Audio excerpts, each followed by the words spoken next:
And it's not clear how international law can really constrain rebel groups in this way. So and then the second problem, as I was mentioning before, is the still completely unresolved question of what do you do about children who committed terrible war crimes. This is really a very much unresolved issue. I would say that the humanitarian responses, that is to say, for most groups of, let's say, the Coalition to Stop the Use of Child Soldiers, have insisted that such children, anyone below age 18, not be tried for criminal offenses. The United States response has not been that way. We have child soldiers in Guantanamo. We've not actually taken that view in the United States for child soldiers that we've captured in the field and have called and have labeled as enemy combatants. Whether that will change now under the Obama administration, I have no idea. But we have captured child soldiers, and in fact, for a while we were thinking about imposing the death penalty on some of those child soldiers that were captured in Guantanamo. The fact that one of them was in fact a Canadian citizen, the government of Canada interceded, and we abandoned our attempt to use the death penalty on that particular child soldier. But international law, under international law, there really is no law, basically, relating to the issue. Basically, there's no international criminal law relating to the liability of child soldiers under international criminal law, which leads each state at this point to make its own decisions. The pressure has come from humanitarian organizations. So what you find is that groups like Human Rights Watch and Amnesty International write letters trying to prevent the execution of child soldiers in places like the Congo when they've committed crimes, and to some degree the governments have complied, but we don't really know what's happened to those child soldiers afterwards. It's hard to know. The situation is fairly chaotic now in terms of the actual prosecution of, as I say, different people with goodwill have very different viewpoints. You know, some people in Sierra Leone felt strongly that the position of the ambassador of Sierra Leone to the United Nations at the time the special court was being established was he was very skeptical of the idea of granting full-fledged immunity to child soldiers under the age of 18. And but other people had different views, and even within countries, people are very divided over this issue. There's not a single view about this issue. I said my view about it is that there should be some kind of juvenile tribunal which would not try them as adults. But I find it difficult simply to write off people who've committed some of the most horrible crimes in a war as simply being juveniles and should not be able to suffer any kind of consequences for what they did. Although I agree with the idea they probably should not be treated exactly the same way as adults. But that's my particular legal theory about this. But a lot of people don't agree. A lot of people think about it differently. Yeah. Can I jump in, David, with the first question? So it's Academy Award season right now. One of the nominees for Best Picture is The Hurt Locker, and I don't know if you've seen the film, but I don't know if it's a motif exactly, but a recurring idea in the movie is that some of the greatest threats, real and imagined, come from children, whether they are voluntarily or involuntarily conscripted into acts of war, acts of terror, however you want to label it. The question is, you've given us a kind of historical narrative and account, you've given us a legal one. Is there a third kind of quasi-policy narrative here? In other words, are military battlefield decisions conscious of this distinction, or do they often relax it, recognizing that children can be just as much of a violent threat as anybody else? Right. On the line, that is to say, in the actual battlefield, no military commander can afford to make a distinction between child soldiers and non-child soldiers in the actual context of battle. But certainly the military has been concerned about trying to outlaw child soldiers. The American military has been concerned with this issue precisely along those lines, on the idea that there's a feeling that American soldiers are both threatened and also might feel inhibited about killing child soldiers who are threatening them, and therefore child soldiers, pose a greater threat. And that certainly was amongst the many position papers put forward by the military. But it's not clear to me that even if that, I mean, to some extent that position has prevailed. I mean, it is illegal to recruit child soldiers. The question is they are recruited despite the law. That is to say, in Iraq, and I mean, the first American soldier killed in Afghanistan was killed by a child soldier.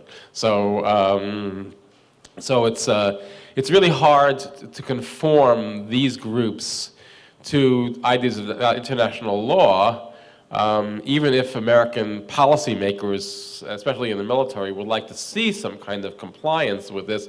It's really not clear what the law would offer rebel groups to actually entice them to comply with this law. Because after all, young people have traditionally been the source of soldiers in many rebel groups throughout history. So it's not, as I say, it's not really clear at all what the solution is. Other question? I'm somewhat conflicted with the idea of using the law to solve this horrific problem instead of concentrating on solving the problems that are in these countries. Because from what I read, a 13-year-old boy who all of a sudden becomes the man of the family, and then of course he's then recruited. And if we can get, a more stable family. I mean, you're onto something. The truth of the matter is, I think most people would agree, there's been a slight drop in the number of child soldiers over the last 4 or 5 years. In other words, the figure, I say the figure, because the figures are really imaginary in some way. The standard figure that was always hyped was there were always 300,000 child soldiers in the world at any given time. And nowadays, if you take a look at most of the literature, they sort of say there are 250,000 now. How anybody gets these figures is beyond me.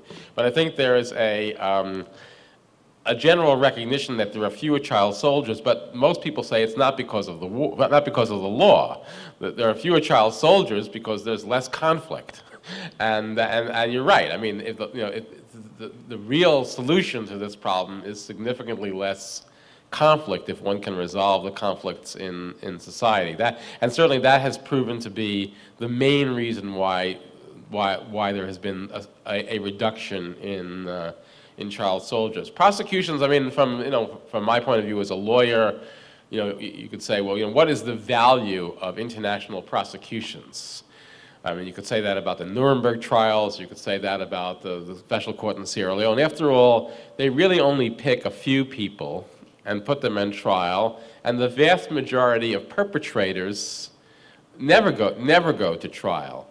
So one might say that the idea of these trials is really to try to establish some kind of international norm rather than to really solve the problem in an immediate way. Because after all, in Sierra Leone or in the Congo, there were huge numbers of recruiters of child soldiers, but the leadership has essentially been assigned responsibility, and that's now, if you want to, and you can see how this works in the current ongoing trial, if you have the energy, you can turn on the trial of Charles Taylor now and going on in The Hague under the special court. I sometimes turn it on, but you have to get up at 3 o'clock in the morning to do it. It comes in streaming video, and you can get it directly from The Hague. And sometimes it's actually quite interesting. I mean, the testimony has been quite interesting, but you have to be awake.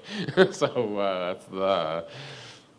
we have time for one more question, if there is one. What makes it easy for them to recruit these children? Is it because they're in poor countries? Do they offer payments to the parents or enticements? Well, that's a good question.